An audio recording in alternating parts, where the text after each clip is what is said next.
Hello दोस्तों, यह class 9th के चैप्टर नंबर 6 जिसका नाम ऊतक है उसका तीसरा लेक्चर है। तो चलिए तीसरे लेक्चर में देखते हैं कि क्या क्या टॉपिक है। तो इसमें पहला टॉपिक है जंतु ऊतक। जब हम सांस लेते हैं तब हम अपनी छाती की गति को महसूस कर सकते हैं। आप लोग ने महसूस किया होगा कि जब हम सांस लेते हैं तो हम अपनी छाती की गति को, यानी जो हृदय की यहाँ पे फेफड़े की गति होती है, उसको महसूस कर सकते हैं।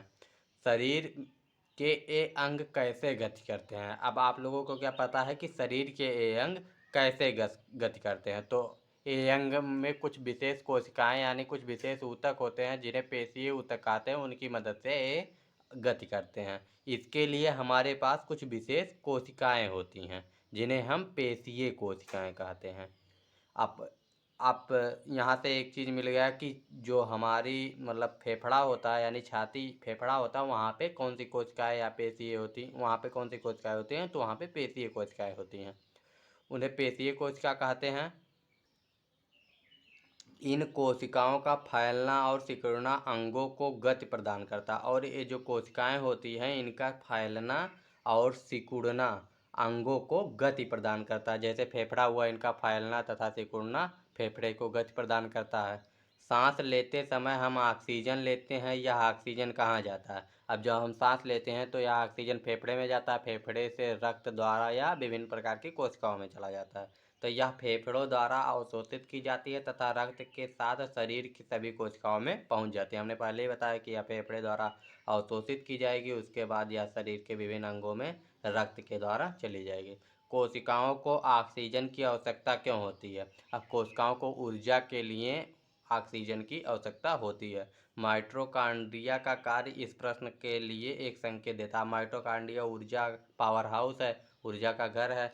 तो यहाँ पे ही ऊर्जा का निर्माण होगा और ऊर्जा के निर्माण में ऑक्सीजन की आवश्यकता होती है, जिसके बारे में हम पहले ही पढ़ चुके हैं। पिछले चैप्टर में हम पढ़ ही चुके हैं माइटोकॉन्ड्रिया के बारे में। तो रक्त अपने साथ विभिन्न पदार्थों को शरीर के एक स्थान से दूसरे स्थान तक ले जाता है। अब जो रक्त होता है वो अपने साथ विभिन्न पदार्थों को, जैसे ऑक्सीजन हुआ, कार्बन डाइऑक्साइड हुआ तथा अन्य पदार्थ जो हुए, उनको शरीर के एक भाग से दूसरे भाग तक ले जाता है। उदाहरण के लिए यह भोजन और ऑक्सीजन को सभी कोशिकाओं तक पहुंचाता है। जो रक्त होता है वह भोजन तथा ऑक्सीजन को विभिन्न कोशिकाओं तक पहुंचाता है। यह शरीर के सभी भागों से अपशिष्ट पदार्थों को एकत्र कर यकृत तथा वृक्क में उत्सर्जन के लिए पहुंचाता है। और यह सिर्फ भोजन और ऑक्सीजन को ही नहीं, जो अपशिष्ट पदार्थ हैं उनको भी शरीर के एक भाग से मतलब सब शरीर के सभी भागों से एकत्रित करके यकृत तथा वृक्क तक पहुंचाता है, उत्सर्जन के लिए पहुंचा देता है। अब ये देखिए अमाशय का फिगर है। उसके बाद अमाशय की ऊतकों को दिया गया है कि अमाशय में पेशीय ऊतक होते हैं। उसके बाद इसमें दिखाया गया कि चिकनी पेशीय रेशे हैं और चिकनी पेशीय रेशे के चित्र को दिखाया गया कि इसमें केंद्रक है, चिकनी पेशीय रेशे हैं, कोशिका है। जो चिकनी पेशीय रेशे का कोशिका है इसमें केंद्रक है, चिकनी पेशीय रेशे हैं। तो रक्त और पेशियां दोनों ही एक हमारे शरीर में पाए जाने वाले ऊतकों के उदाहरण। अब जो रक्त होता है ये भी एक प्रकार का ऊतक है और जो पेशियां होती हैं ये भी एक प्रकार का ऊतक है। तो दोनों ही हमारे शरीर में पाए जाने वाले ऊतकों के उदाहरण है। तो ऊतक के उदाहरण अगर पूछा जाए कि दो ऊतक के नाम बताए तो पेशियां और रक्त हो गया। इनके कार्य के लिए उनके कार्य के आधार पर हम विभिन्न प्रकार के जंतु ऊतकों के बारे में विचार कर सकते हैं। अब इनके जो कार्य होते हैं इनके आधार पर हम विभिन्न प्रकार के जंतु ऊतकों के बारे में विचार कर सकते हैं, यानी जो ऊतकों के कार्य होते हैं उनके आधार पे अब जंतु ऊतकों पर विचार कर सकते हैं, जैसे कि एपिथेलियम ऊतक। अब जंतु ऊतक के उदाहरण जो हैं यानी प्रकार जो हैं जंतु ऊतक के, वो हो गए एपिथेलियम ऊतक, संयोजी ऊतक, पेशीय ऊतक, तंत्रिका ऊतक। अब इतनी जो है जंतु ऊतक के प्रकार हैं, इसको याद कर लीजिए। एपिथेलियम ऊतक, संयोजी ऊतक, पेशीय ऊतक, तंत्रिका ऊतक, इतना नोट कर लीजिए। अब रक्त संयोजी ऊतक का एक प्रकार है तथा पेशीय ऊतक है। अब जो रक्त होता है, रक्त एक प्रकार का ऊतक है, लेकिन ये किस प्रकार का? अब इसमें से किसी किसी का उदाहरण होगा तो संयोजी ऊतक जो होता है उसका रक्त एक उदाहरण है, और जो पेशी है वह पेशीय ऊतक का एक उदाहरण है।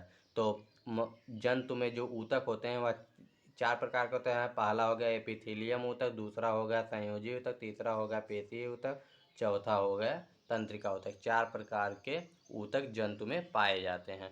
एपिथेलियम ऊतक, संयोजी ऊतक, पेशीय ऊतक, तंत्रिका ऊतक। और जो रक्त होता है वो संयोजी ऊतक का उदाहरण है, जो पेशी होती है वो पेशीय ऊतक का उदाहरण है। ठीक, इतना क्लियर हो गया है। और कहीं पर दिक्कत होगी तो इसको कमेंट में पूछ लीजिएगा। अब आता है एपिथीलियम। जो पहला पॉइंट है वो है एपिथीलियम ऊतक। जो पहला प्रकार है जंतु ऊतक का वो है एपिथीलियम ऊतक। जंतु के शरीर को ढकने या बाह्य रक्षा प्रदान करने वाले ऊतक एपिथीलियम ऊतक है। जो जंतु के शरीर को ढकने और बाह्य रक्षा प्रदान करने वाले ऊतक होते हैं वो एपिथीलियम ऊतक होते हैं। यानी जो ये हमारा एपिडर्मिस पहले ऊपरी त्वचा है ये एपिथीलियम ऊतक का ही बना होता है। एपिथीलियम शरीर के अंदर स्थित बहुत से अंगों और गुहिकाओं को ढकते हैं। अब एपिथीलियम जो होता है जरूरी नहीं कि शरीर के बाहरी क्षेत्र में ही पाए जाए, ये शरीर के अंदर भी। मान लीजिए अगर ये आहार नाल है तो इसके अंदर वाला जो परत होगा ये भी एपिथीलियम का ही बना होगा। अब ये आहार नाल है तो इसके अंदर की जो परत होगी वो भी एपिथीलियम की बनी होगी। यानी जो बाहरी पदार्थों से टच करेगा वह सभी लगभग एपिथीलियम ऊतक के बने होते हैं। तो यहाँ पे दिया गया है ना, जंतु के शरीर को ढकने तथा बाह्य रक्षा प्रदान करने। यानी जो एपिथीलियम का कार्य होता है वो शरीर को ढकने और रक्षा प्रदान करने का कार्य ऊतक एपिथीलियम ऊतक का होता है। और एपिथीलियम शरीर के अंदर स्थित बहुत से अंगों, जो एपिथीलियम होता है शरीर के में स्थित बहुत से अंगों और गुहिकाओं, यानी शरीर के अंदर के भी जो होते हैं, अंदर की सिर्फ बाहर से नहीं, अंदर स्थित बहुत से अंगों और गुहिकाओं को ढकता है, अंदर के अंगों को भी ढकता है। ये भिन्न भिन्न प्रकार के शारीरिक तंत्रों को एक दूसरे से अलग करने के अवरोध का निर्माण करता है। और जो एपिथेलियम होता है और विभिन्न प्रकार के शारीरिक जो तंत्र होते हैं उनको एक दूसरे से अलग करने का भी कार्य करता है। यानी विभिन्न प्रकार के जो शारीरिक तंत्र होते हैं उनको एक दूसरे से अलग करता है। त्वचा, मुंह, आहार नली, रक्तवाहिनी नली का अस्तर, फेफड़ों की कोशिका, वृक्कीय नली आदि सभी एपिथीलियम ऊतक के बने होते हैं। अब चाहे वह त्वचा हो, त्वचा जो ये ऊपरी त्वचा ये भी एपिथेलियम का बना है। मुंह, इसमें भी एपिथेलियम ऊतक है। आहार नली, इसमें भी एपिथेलियम ऊतक है। रक्तवाहिनी, इसमें भी एपिथेलियम ऊतक है। फेफड़े की कोशिका देखे हैं, अगर नहीं देखे हैं तो अभी स्क्रीन पर आ जाएगा, उसको देख लीजिए। फेफड़े की कोशिका ये भी बनी होती है। वृक्कीय नली ये भी बनी होती है एपिथेलियम ऊतक के। इतने उदाहरण है जो एपिथेलियम ऊतक के बने होते हैं, तो इसको याद कर लीजिएगा। एपिथेलियम ऊतक की कोशिकाएं एक दूसरे से सटी होती हैं, और जो एपिथेलियम ऊतक की कोशिकाएं होती हैं वही एक दूसरे से सटी होती हैं और ये एक अनवरत परत का निर्माण करती हैं। और ये जो होती हैं एक अनवरत यानी जो कभी ख़त्म ना हो, लगातार एक परत का निर्माण करती हैं, जो ऐसे लगातार एक बीच में कहीं गैप ना हो। इसमें दिया भी गया है एक दूसरे से सटी होती हैं तो बीच में कहीं गैप नहीं होता, अनवरत परत का निर्माण करती हैं। इन परतों के बीच चिपकाने वाले पदार्थ कम होते हैं, और ये जो परतें होती हैं जो अनवरत होती हैं इनमें के बीच चिपकाने वाले पदार्थ कम होते हैं तथा कोशिकाओं के बीच बहुत कम स्थान होता है। और इनके जो कोशिकाएं होती हैं इनके बीच बहुत कम स्थान होता है। जो एपिथेलियम ऊतक की कोशिकाएं होती हैं उनमें के बीच में बहुत कम स्थान होता है।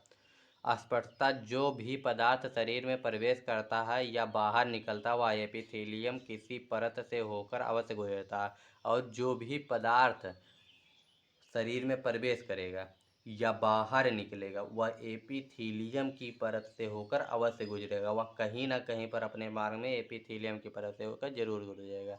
इसके फलस्वरूप विभिन्न प्रकार के एपिथेलियम कोशिकाओं के बीच पारगम्यता शरीर और बाहरी वातावरण और शरीर के विभिन्न अंगों के बीच पदार्थों के आदान प्रदान में महत्वपूर्ण भूमिका निभाते हैं। इसके फलस्वरूप यानी जो एपिथेलियम परत होती है इसके फलस्वरूप विभिन्न प्रकार की एपिथेलियम कोशिकाओं के बीच पारगम्यता शरीर और बाहरी वातावरण और शरीर के विभिन्न अंगों के बीच पदार्थों के आदान प्रदान में महत्वपूर्ण भूमिका निभाती है। सामान्यतः सभी एपिथेलियमों को एक बाह्य रेशेदार आधार झिल्ली उसे नीचे रहने वाले ऊतकों से अलग करती है। अब सामान्यतः जो सभी एपिथेलियमों की एक बाह्य रेशेदार आधार झिल्ली उसे के नीचे रहने वाले ऊतकों से अलग करती है। अब जो एपिथेलियमों की बाह्य रेशेदार आधार की झिल्ली होती है वह उसके नीचे वाले ऊतकों से उसको अलग कर देती है। विभिन्न एपिथेलियम की संरचनाएं विभिन्न प्रकार की होती हैं जो उनके कार्यों पर निर्भर करते हैं। जो विभिन्न एपिथेलियम की संरचनाएं होती हैं यानी एपिथेलियम भी विभिन्न प्रकार की होती हैं, तो यानी जो उनके कार्यों पर निर्भर करते हैं वो एपिथेलियम उपस्थित कहाँ है इसके आधार पर निर्भर करती हैं कि वो एपिथेलियम की संरचना किस प्रकार की होगी।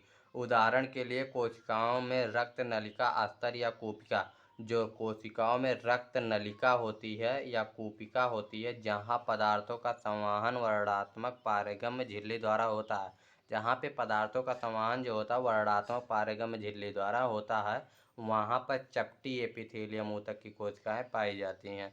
अब जो जहाँ पर वर्णात्मक पारगम्य झिल्ली द्वारा होता है वहाँ पर चपटी एपिथेलियम ऊतक की कोशिकाएं पाई जाती हैं। अब यहाँ पे दिया गया है ना कि जो उनके कार्यों पर निर्भर करती हैं, यानी विभिन्न प्रकार की होंगी और उनके कार्यों पर निर्भर करेंगी, तो वही वहाँ पर चपटी एपिथेलियम ऊतक की कोशिकाएं पाई जाती हैं। तो यहाँ पे वर्णात्मक पारगम्य झिल्ली जहाँ होगी वहाँ पे चपटी एपिथेलियम ऊतकाएं पाई जाएंगी और इसको सरल सल्की एपिथेलियम भी कहते हैं और इनको सरल सल्की एपिथेलियम भी कहते हैं। ये अत्यधिक पतली और चपटी होती हैं तथा कोमल अस्तर का निर्माण करती हैं। और ये जो होती हैं ये अत्यधिक पतली चपटी होती हैं तथा कोमल स्तर का निर्माण करती हैं। जो सरल सल्की एपिथेलियम होता है यह अत्यधिक पतली होती हैं और सरल चपटी मतलब चपटी और पतली परत का निर्माण करती हैं। यह कोमल स्तर का निर्माण करती हैं। आहार नली का मुंह का स्तर सल्की एपिथेलियम से ढका होता है। अब जो आहार नली के मुंह का स्तर होता है यह सल्की एपिथेलियम से ही ढका होता है।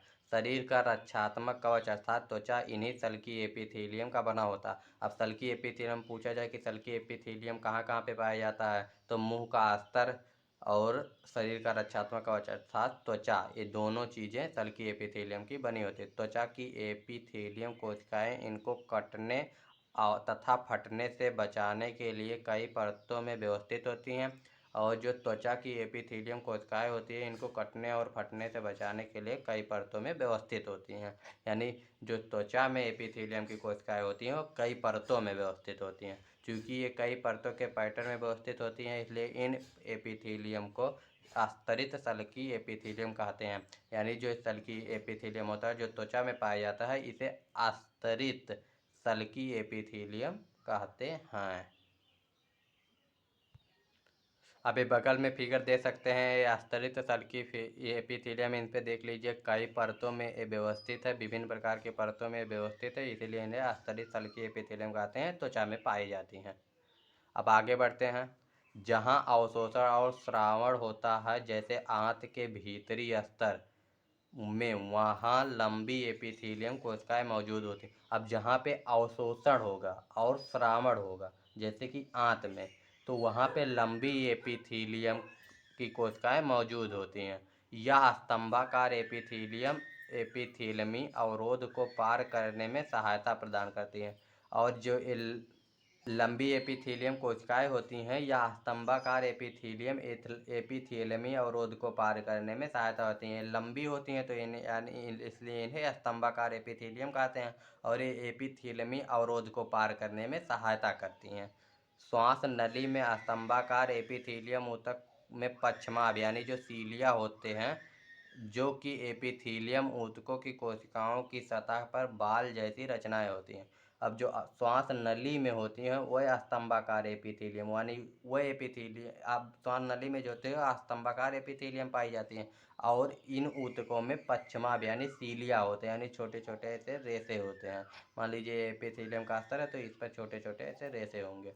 तो एपिथेलियम ऊतक की कोशिकाएं की सतह पर बाल जैसी रचनाएं होती हैं और ये पक्षमाभ गति कर सकते हैं तथा और ये जो सीलिया होते हैं गति कर सकते हैं तथा इनकी गति श्लेष्मा को आगे स्थानांतरित करके साफ करने में सहायता करती है। और जो इनकी गति होती है ये श्लेष्मा को आगे स्थानांतरित करके साफ करने में सहायता करती है। इस प्रकार के एपिथेलियम को पक्षमाभ स्तंभाकार एपिथेलियम कहते हैं। और जो श्वास नली में एपिथेलियम पाई जाती है उसे पक्षमाभ यानी इनमें सेलिया पाई जाती है तो स्तंभाकार एपिथेलियम कहते हैं। घनाकार एपिथेलियम वृक्कीय नली तथा लार ग्रंथि की नली के अस्तर का निर्माण करती है और जो घनाकार एपिथेलियम होती हैं वृक्कीय नली और लार की ग्रंथि की नली के अस्तर का निर्माण करती हैं, जहां यह उसे यांत्रिक सहारा प्रदान करता है। ये एपिथेलियम कोशिकाएं प्रायः ग्रंथि कोशिकाओं के रूप में अतिरिक्त विशेषता अर्जित करती हैं और ये जो एपिथेलियम की कोशिकाएं होती हैं प्रायः ग्रंथि कोशिकाओं के रूप में अतिरिक्त विशेषता अर्जित करती हैं, जो एपिथेलियम ऊतक की सतह पर पदार्थों का स्राव कर सकती हैं और जो एपिथेलियम की सतह पर के ऊतक की सतह पर पदार्थों का स्राव कर सकती हैं। कभी कभी एपिथेलियम ऊतक का कुछ भाग अंदर की ओर मुड़ा होता है तथा यह बहुकोशिकीय ग्रंथि का निर्माण करता है, इसे ग्रंथिल एपिथेलियम कहते हैं। यानी जब अंदर की ओर एपिथेलियम की ऊतक मुड़ा होगा और ग्रंथि का निर्माण करेगा तो उसे ग्रंथिल एपिथेलियम कहते हैं। और घनाकार एपिथेलियम वृक्कीय नली में पाया जाएगा और लार की ग्रंथि में पाया जाएगा। एपिथेलियम कोशिकाएं जब प्रायः ग्रंथि कोशिकाओं के अतिरिक्त विशेष अर्जित करती हैं और जो एपिथेलियम थोड़ा सा मुड़ा होगा और ग्रंथि का निर्माण करेगा उसे ग्रंथिल एपिथेलियम। चलिए एनिमल टिश्यू यानी जो जंतु कोशिका होती है उसके बारे में थोड़ा और देख लेते हैं कि कार्यों के आधार पर जंतु ऊतक निम्न 4 प्रकार के होते हैं। और जंतु ऊतक जो होते हैं यानी एनिमल टिश्यू जो होते हैं उन्हें कार्यों के आधार पर 4 प्रकार में बांटा गया। उपकला ऊतक यानी एपिथेलियम टिश्यू। अब एपिथेलियम टिश्यू जो होता है उसकी हिंदी होती है उपकला, इसको भी याद रखिए। दूसरा संयोजी ऊतक कनेक्टिव टिश्यू। तीसरा पेशीय ऊतक मस्कुलर टिश्यू। चौथा तंत्रिका ऊतक नर्वस टिश्यूज। तो ये 4 प्रकार के हो गए, उपकला ऊतक, संयोजी ऊतक, पेशीय ऊतक और तंत्रिका ऊतक। 4 प्रकार के एनिमल टिश्यू होते हैं। अब पहला है उपकला ऊतक यानी जो होता है एपिथेलियम टिश्यू। ये क्या है, तो जंतु के शरीर को ढकने तथा बाह्य रक्षा प्रदान करने वाले ऊतक उपकला ऊतक कहलाते हैं। उपकला ऊतक वह यानी जो एपिथेलियम ऊतक होते हैं वह ऊतक होते हैं जो जंतु के शरीर को ढकने तथा बाह्य रक्षा प्रदान करने वाले ऊतक उपकला ऊतक कहलाते हैं। एपिथेलियम शरीर के अंदर स्थित बहुत से अंगों और गुहिकाओं को ढकने का कार्य करता है और जो एपिथेलियम होता है वह शरीर के अंदर बहुत से अंगों को ढकने तथा गुहिकाओं को ढकने अंगों और गुहिकाओं दोनों को ढकने का कार्य करता है। है उपकला ऊतक के प्रकार यानी जो उपकला ऊतक होते हैं वह कितने प्रकार के होते हैं इसको देखा जाए तो ये निम्न प्रकार के होते हैं। तो पहला है सरल उपकला ऊतक। तो सरल उपकला ऊतक यानी सिंपल एपिथेलियम टिश्यू जो होता है उसे कोशिकाओं में रक्त नलिका अस्तर या कूपिका जहां पदार्थों का संवहन वर्णात्मक झिल्ली द्वारा होता है। कोशिकाओं में रक्त नलिका अस्तर यानी कोशिकाएं जो होती है उसमें जो रक्त नलिका अस्तर होती है या कूपिका यानी जो फेफड़ों की कूपिका होती है जहाँ से पदार्थों का संवहन वर्णात्मक झिल्ली द्वारा होता है वहाँ पर चपटी एपिथेलियम ऊतक होती है और इन्हीं को सरल सल्की उपकला ऊतक कहते हैं। यानी जहाँ पर वर्णात्मक पारगम झिल्ली द्वारा पदार्थों का आदान प्रदान होता है वहाँ पर चपटी एपिथेलियम ऊतक कहते हैं और इन्हीं को सरल सल्की उपकला ऊतक कहते हैं। ये अत्यधिक पतली और चपटी होती हैं तथा कोमल अस्तर का निर्माण करती हैं। और ये जो सरल उपकला ऊतक होती हैं अत्यधिक पतली और चपटी होती हैं तथा एक कोमल अस्तर का निर्माण करती हैं। शरीर की त्वचा इन्हीं की बनी होती है और जो शरीर की त्वचा होती है इन्हीं सरल एपिथेलियम की बनी होती है। सरल उपकला ऊतक की जो होती है बनी होती है। त्वचा की एपिथेलियम कोशिकाएं इनको कटने और फटने से बचाने के लिए कई परतों में व्यवस्थित होती है। जो त्वचा की एपिथेलियम कोशिकाएं होती हैं इनको कटने तथा फटने से बचाने के लिए कई स्तर में बटी होती है यानी एक के ऊपर एक के ऊपर एक। अब दूसरा उपकला ऊतक यानी जो एपिथेलियम ऊतक है उसका दूसरा प्रकार है अस्तरित सल्की एपिथेलियम यानी स्टेटिफाइड एपिथेलियम।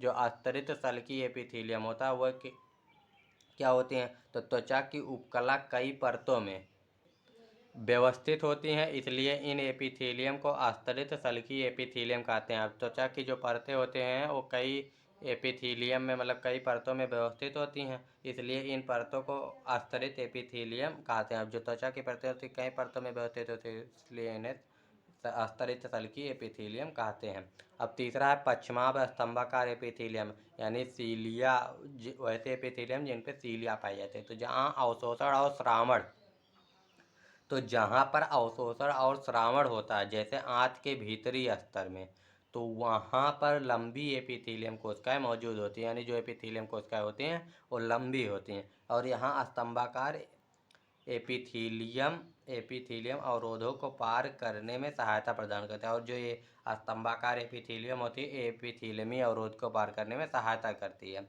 अब श्वास नली में स्तंभाकार एपिथेलियम ऊतक अब जो श्वास नली होता है वहाँ पे स्तंभाकार एपिथेलियम ऊतक में पश्चमाभ यानी जो रोए होते हैं यानी सीलिया जो होते हैं जो कि एपिथेलियम ऊतक की कोशिकाओं की सतह पर बाल जैसी रचनाएं होती हैं, जो कि एपिथेलियम ऊतक की संरचनाओं पर बाल जैसी संरचना होती है। ये पश्चिमाभ गति कर सकते हैं तथा इनकी गति श्लेष्मा को आगे स्थानांतरित करके साफ करने में सहायता करती है। और ये जो पश्चिमाभ होते हैं गति कर सकते हैं और इनकी जो गति होती है ये आगे साफ करने में सहायता करती है। इस प्रकार के एपिथेलियम को पश्चिमाभ स्तंभाकार एपिथेलियम कहते हैं और इस प्रकार के एपिथेलियम को पश्चिमाभ स्तंभाकार एपिथेलियम कहते हैं। अगला है घनाभ उपकला ऊतक। घनाभ उपकला ऊतक क्या होता है? तो घनाकार एपिथेलियम वृक्कीय नली तथा लार नली के ग्रंथि का निर्माण करते हैं। जो घनाकार एपिथेलियम ऊतक होती है वृक्कीय नली तथा लार की नली के ग्रंथि का निर्माण करती है, जहाँ ये उसे यांत्रिक सहारा प्रदान करती हैं। तो घनाभ उपकला ऊतक में घनाकार एपिथेलियम वृक्कीय नली तथा लार नली के ग्रंथि का निर्माण करती हैं, जहाँ यह उसे यांत्रिक सहारा प्रदान करती हैं। तो चौथा प्रकार हो गया सरल उपकला ऊतक का प्रकार हो गया घनाभ उपकला ऊतक। अब इसके आगे पांचवा है ग्रंथिल उपकला ऊतक। अब जो ग्रंथिल उपकला ऊतक होता है ये क्या होता है? पांचवा प्रकार हो गया। पांचवा प्रकार इसका हो गया कभी कभी एपिथेलियमी ऊतक का कुछ भाग अंदर की ओर मुड़ा होता है। अब जो कभी कभी एपिथेलियमी ऊतक होते हैं उसका कुछ भाग अंदर की ओर मुड़ा होता है तथा एक बहुकोशिकीय ग्रंथि का निर्माण करता है। यह ग्रंथि एपिथेलियमी कहलाता है। कभी कभी एपिथेलियमी ऊतक का कुछ भाग अंदर की ओर मुड़ा होता है और यह कुछ ग्रंथि बहुकोशिकीय ग्रंथि होते हैं उसका निर्माण करता है और इसीलिए इसे ग्रंथिल उपकला ऊतक कहते हैं। तो 5 प्रकार के उपकला ऊतक हो गए। ग्रंथिल उपकला ऊतक, घनाभ उपकला ऊतक, पश्चिमाभ स्तंभाकार एपिथेलियम ऊतक और सरल उपकला ऊतक और आस्तरित तल की एपिथेलियम। तो ये 5 प्रकार के हो गए। तो चलिए आगे बढ़ते हैं। तो अगला टॉपिक है संयोजी ऊतक। अब संयोजी ऊतक किसे कहते हैं? तो रक्त एक प्रकार का संयोजी ऊतक है। जो रक्त होता है वो एक प्रकार का संयोजी ऊतक ही है। जो हमारा ब्लड होता है यानी जो खून होता है वह एक प्रकार का संयोजी ऊतक है। इसे संयोजी ऊतक क्यों कहते हैं? अब जो रक्त होता है इसे संयोजी ऊतक क्यों कहते हैं? तो रक्त जो होता है वो पूरे शरीर में द्रव, पहली बात तो रक्त द्रव होता है, तरल होता है और यह पूरे शरीर में एक अंग से दूसरे अंग में पूरा प्रवाहित होता रहता है, जिससे यह एक अंग से दूसरे अंग को जोड़े रखने में मदद करता है। और संयोजी का मतलब कनेक्टिव होता है, यानी संयोजी की इंग्लिश कनेक्टिव होती है, मतलब कि जोड़े रखना।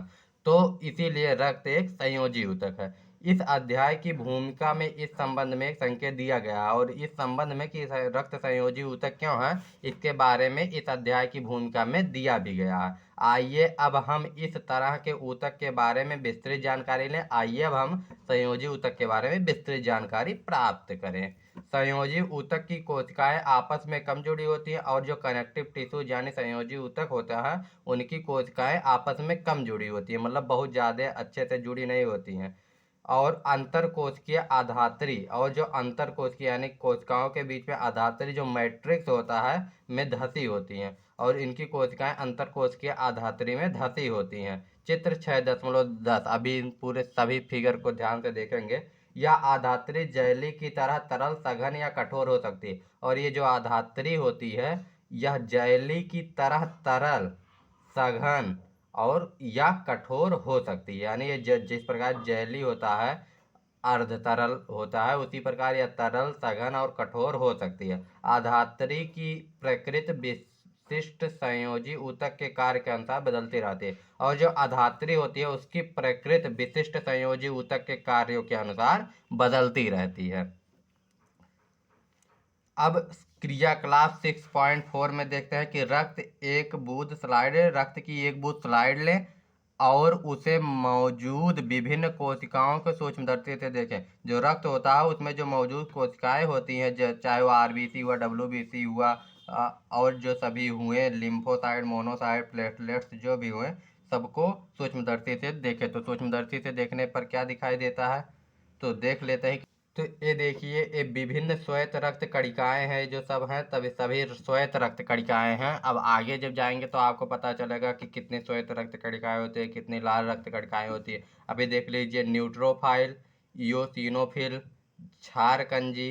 अभी देख लीजिए, बहुकेंद्रकीय ल्यूकोसाइट है, इसमें लिम्फोसाइट है, मोनोसाइट है, प्लेटलेट्स है। तो अभी आप इतना याद रखिए कि जब आप रक्त को देखेंगे तो आरबीसी, डब्ल्यूबीसी और प्लेटलेट्स जो है ये दिखाई देंगे। ये तीन चीज दिखाई देंगे। अब आरबीसी डब्ल्यूबीसी के जो कण होते हैं वो भी दिखाई देंगे। अब इतना याद रखिए कि आरबीसी यानी रेड ब्लड कार्प सेल्स और W white blood corp cells और प्लेटलेट्स, ये तीनों दिखाई देंगे। अब इसके बाद दूसरा बी वाला फिगर आता है, ये है संहत अस्थि। अब ये संहत अस्थि का है, तो इसको फिगर भी देख लीजिए। हाइवर्स नलिका है, सूक्ष्म नलिका है, लाल रक्त कणिका का फिगर देखिए दिया गया है। उसके बाद सी वाला फिगर आता है कचाब उपास्थि।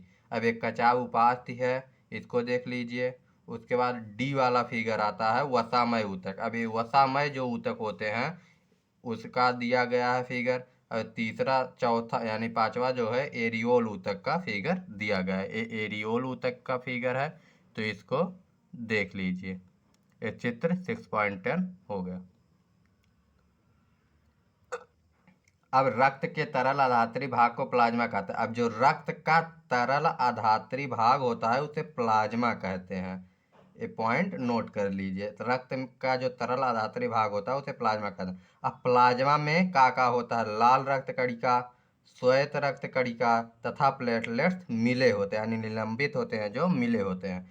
तो लाल रक्त कणिका, सफेद यानी व्हाइट श्वेत रक्त कणिका और प्लेटलेट्स जो होते हैं तीन मिले होते हैं। प्लाज्मा में प्रोटीन, नमक, हार्मोन भी होता है। और जो प्लाज्मा होता है उसमें प्रोटीन, नमक और हार्मोन होते हैं। रट लीजिए, रक्त गैसों, शरीर के पचे हुए भोजन, हार्मोन और उत्सर्जी पदार्थों को शरीर के एक भाग से दूसरे भाग में संवहन करता है। और जो रक्त होता है वो गैसों, शरीर में पचे हुए भोजन, हार्मोन और उत्सर्जी पदार्थों को शरीर के एक भाग से दूसरे भाग तक संवहन करता है। अब रक्त क्या क्या संवहन करता है, तो उत्सर्जी पदार्थों को शरीर के एक भाग से दूसरे भाग तक संवहन करता है। भोजन, हार्मोन आदि सबका एक भाग से दूसरे भाग तक शरीर के संवहन करता है। अस्थि संयोजी ऊतक का एक अन्य उदाहरण है। अब रक्त के बाद जो रक्त था वो भी एक संयोजी ऊतक था। अब रक्त के बाद अस्थि संयोजी ऊतक का एक अन्य उदाहरण है। यह पंजर का निर्माण कर शरीर को आकार प्रदान करता है। और ये जो क्या कहते हैं, हड्डियों का ढांचा होता है उसका निर्माण करके शरीर को आकार प्रदान करता है। यानी शरीर का आकार कैसा होगा वो अस्थि ही निर्धारित करता है। यह मांसपेशियों को सहारा देता है, और जो मांसपेशियां होती हैं उसे अस्थि यानी हड्डियां जो होती है वो सहारा देती है। और शरीर के मुख्य भाग को, अंगों को सहारा देता है। अब जैसे शरीर का पीठ हुआ यानी पिछला हिस्सा जो हुआ उसको सीधा रखने में, पैर को सीधा रखने में, इस सब में अस्थि मुख्य अंग जो होते हैं उनको सीधा रखने में सहारा देता है। यह ऊतक मजबूत और कठोर होता है। और ये जो अस्थि की ऊतक होते हैं ये मजबूत और कठोर होता है। अब आप लोग जानते हैं हड्डियां कितनी मजबूत होती हैं, देखे होंगे। अस्थि कार्यों के इन गुणों का क्या उपयोग, और अस्थि के कार्यों के लिए इन गुणों का क्या उपयोग है। यानी जो अस्थि कठोर है, जो ऊतक मजबूत और कठोर होती हैं, अस्थि के कार्य को, अब अस्थि का कार्य शरीर को ढांचा प्रदान करना, अदर अंगों को सहायता प्रदान करना उसके सीधा रहने में। तो इन सब में अब जब मजबूत और कठोर रहेंगी तभी तो अस्थि मजबूत बनेगी, और जब ऊतक मजबूत रहेंगे तब अस्थि मजबूत बनेगी, और जब अस्थि मजबूत होगी तभी तो अंग को सहारा प्रदान करेगी और मजबूती प्रदान करेगी। इसीलिए इसके कार्यों के यही उपयोग है। अस्थि कोशिकाएं कठोर आधात्री में धसी होती है, और जो अस्थि कोशिकाएं होती हैं वो कठोर आधात्री में धसी होती है, जो कैल्शियम तथा फास्फोरस से बनी होती हैं। और जो कैल्शियम तथा फास्फोरस से बनी होती हैं, यानी जो अस्थि जो होती हैं वो कैल्शियम तथा फास्फोरस से बनी होती हैं। इसको नोट कर लीजिए। तो अस्थि क्या हो गया, अस्थि संयोजी ऊतक का एक अन्य उदाहरण हो गया। यह शरीर के पंजर का निर्माण करता है, मांसपेशियों को सहारा देता है, मुख्य अंगों को सहारा देता है, तथा इसकी ऊतक जो होते हैं मजबूत तथा कठोर होते हैं। और अस्थि कोशिकाएं आधात्री में धसी होते हैं, जो कैल्शियम तथा फास्फोरस से बनी होती हैं।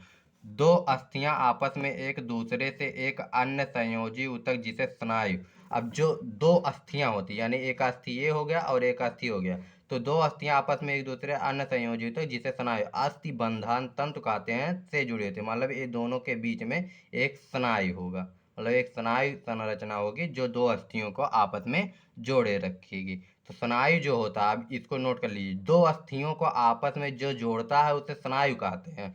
स्नायु यानी अस्थि बंधन तंत्र कहते हैं, वह जोड़ते यानी दो हड्डियों को जोड़ना जो जोड़ता है उसे स्नायु कहते हैं। यह ऊतक बहुत लचीला या मजबूत होता है, और ये जो स्नायु का ऊतक होता है यह लचीला और मजबूत होता है। इसको नोट कर लीजिए, स्नायु में आधात्री बहुत कम होता है, और जो स्नायु होता है उसमें आधात्री बहुत कम होता है और अस्थियों को अस्थियों से जोड़ता। और जो स्नायु होता है, स्नायु का कार्य ही है एक अस्थि को दूसरे अस्थि से जोड़ना।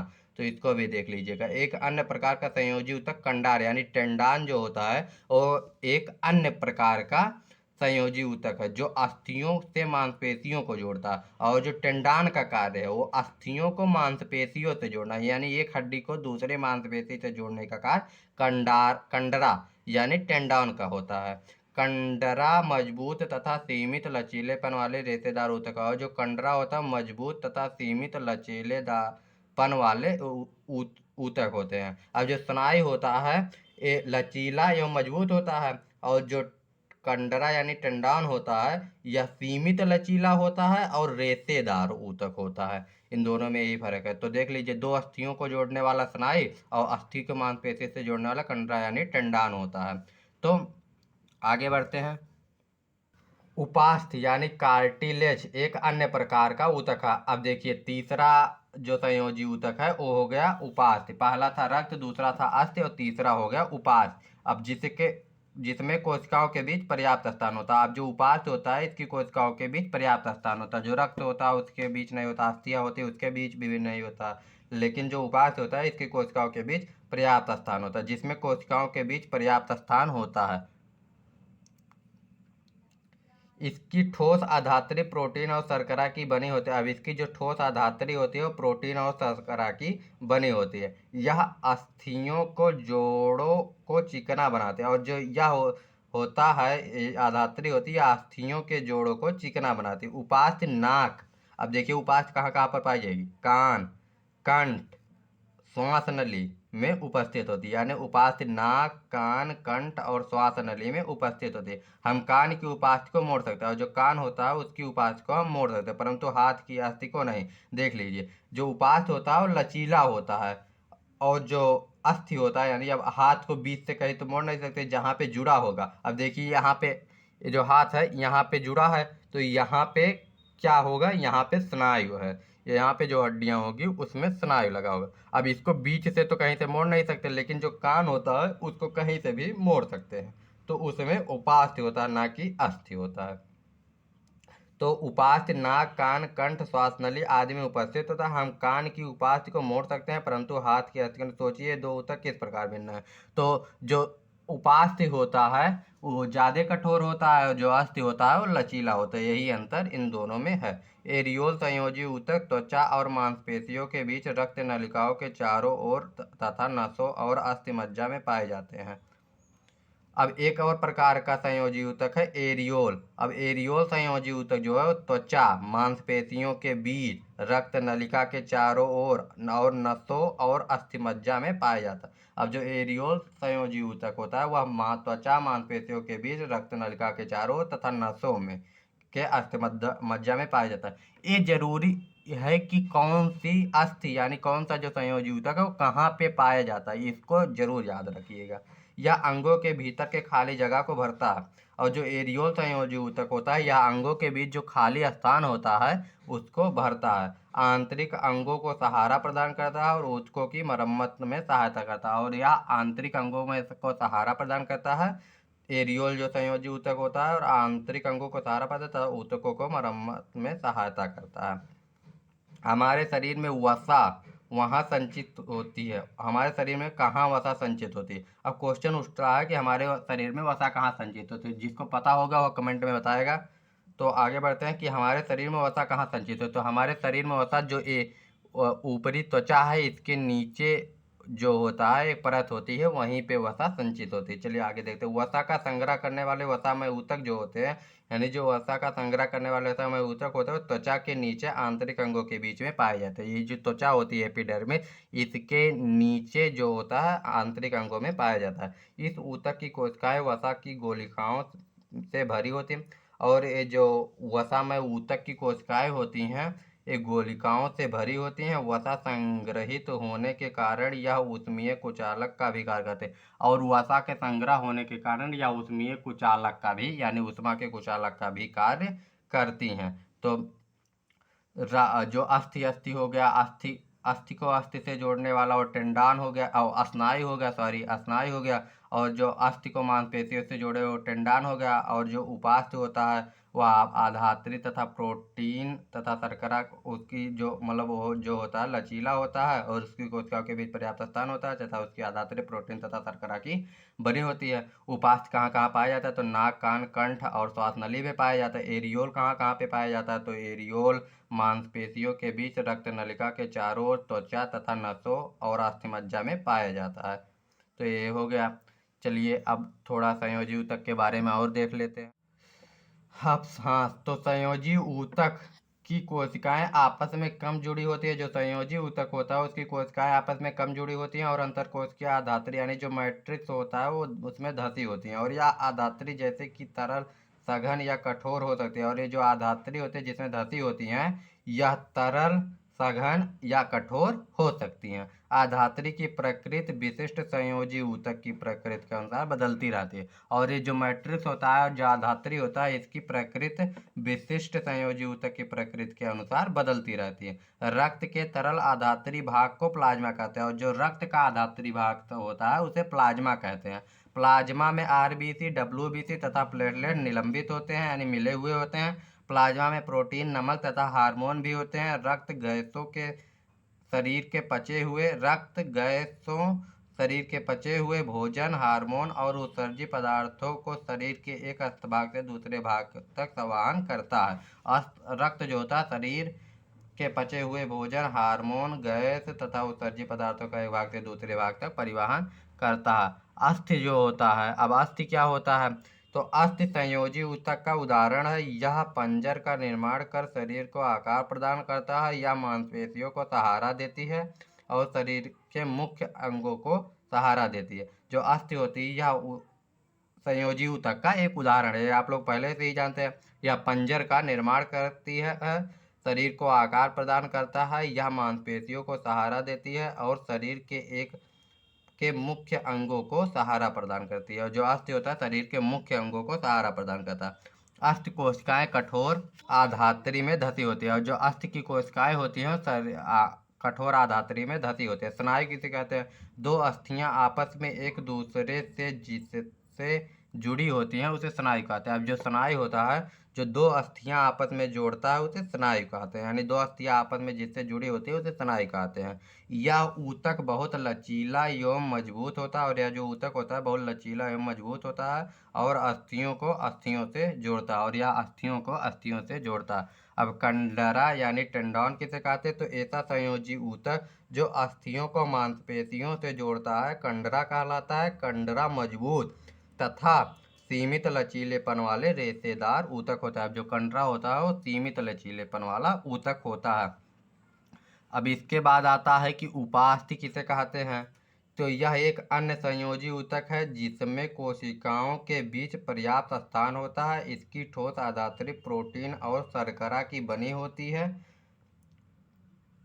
यह अस्थियों के जोड़ों को चिकनी बनाती है। यह नाक, कान, कंठ और श्वास नली में उपस्थित होती है, और यह नाक, कान, कंठ और श्वास नली में जो उपास्थि होता है यह उपस्थित होती है। एरियोल संयोजी ऊतक ये त्वचा एवं मांसपेशियों के बीच रक्त नलिका के चारों ओर तथा अस्थिमज्जा में पाया जाता है। अब जो एरियोल संयोजी ऊतक है ये त्वचा एवं मांसपेशियों के बीच रक्त नलिका के चारों ओर तथा अस्थिमज्जा में पाया जाता है। यह अंगों के भीतर की खाली जगह को भरता है, आंतरिक भागों को सहारा प्रदान करता है और ऊतकों की मरम्मत में सहायता करता है। और यह जो होता है आंतरिक भागों को सहारा प्रदान करता है और ऊतकों की मरम्मत करता है। वसामय ऊतक वसा का संग्रह करने वाला वसामय ऊतक त्वचा के नीचे आंतरिक अंगों के बीच में पाया जाता है, और जो वसा का संग्रह करने वाला वसामय ऊतक होता है वह त्वचा के नीचे पाया जाता है। इस ऊतक की कोशिकाएं वसा की गोलिकाओं में भरी होती हैं। वसा संग्रहित करने के कारण ऊष्मीय का सुचालक होती है, और जो वसामय ऊतक होती हैं वसा का संग्रह करने के कारण ये ऊष्मा का सुचालक होती हैं। तो इस लेक्चर में यहीं तक। अगले लेक्चर में बात करेंगे कि पेशीय ऊतक क्या है और तंत्रिका ऊतक क्या है। 2 टॉपिक बचे हैं, इसको अगले लेक्चर में देखेंगे। तब तक के लिए बाय बाय, टेक केयर और पढ़ते रहिए। मिलते हैं अगले लेक्चर में। जय हिंद।